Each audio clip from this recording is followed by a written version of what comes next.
पहला crush. Counselling का पहला दिन था, यानी कॉलेज लाइफ का पहला दिन। पहले दिन ही मेरी कई फ्रेंड्स बन गई। कोई हमारी सिटी से थी तो कोई दूसरी सिटी से। खैर, उस भीड़ में न जाने कितने लोग थे, पर मेरी नज़र सिर्फ उस पर रुकी। कौन है, क्या नाम है, कौन से कोर्स से है, कुछ भी नहीं पता था। बस उसकी मुस्कुराती हुई झलक दिख रही थी। अब उतने में ही रिद्धि ने उसे देखते हुए देख लिया और कहा, ओए, ये क्या नैन में टक्का हो रहा है? करीमा ने कहा, लगता है हमारी प्यारी दोस्त का दिल किसी ने जीत लिया है। मैंने कहा, किसी ने दिल नहीं चुराया, बस वो अच्छा लगा बाकियों से, प्यार नहीं है अभी।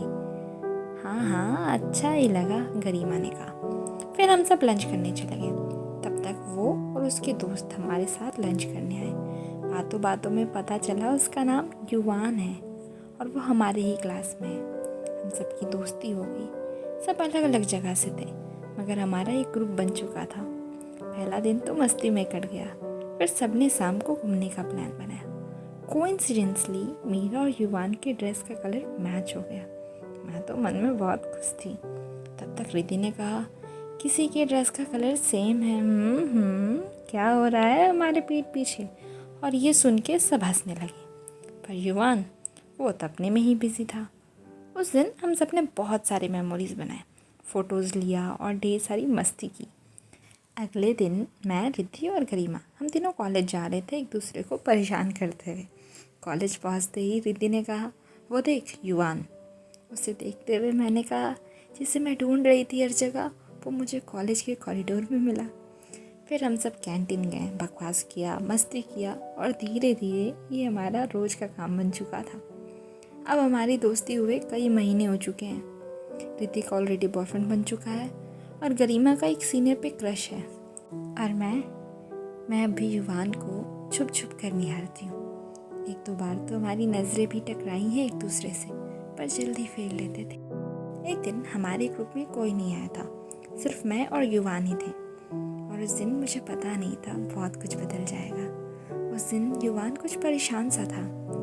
मैंने उससे पूछा, क्या हुआ? उसने कहा, कुछ भी तो नहीं, फिर टॉपिक ही चेंज कर दिया। उस दिन हम दोनों ने बहुत बातें की, या यूँ कह लो, वो बातें कर रहा था और मैं सुन रही थी। और आखिर में उसने बताया कि वो रिद्धि को पसंद करता है और उदास इसलिए है क्योंकि रिद्धि ऑलरेडी कमिटेड है।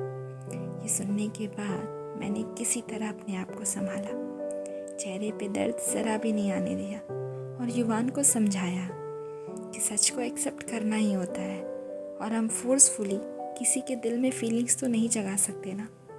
पता नहीं ये सब मैं उसे समझा रही थी या खुद को। उस दिन मैं युवान के करीब तो हुई, पर गर्लफ्रेंड की तरह नहीं, एक दोस्त की तरह। मैंने चाहा उसे और उसने चाहा किसी और को, और उसने जिसे चाहा वो चाहती किसी और को।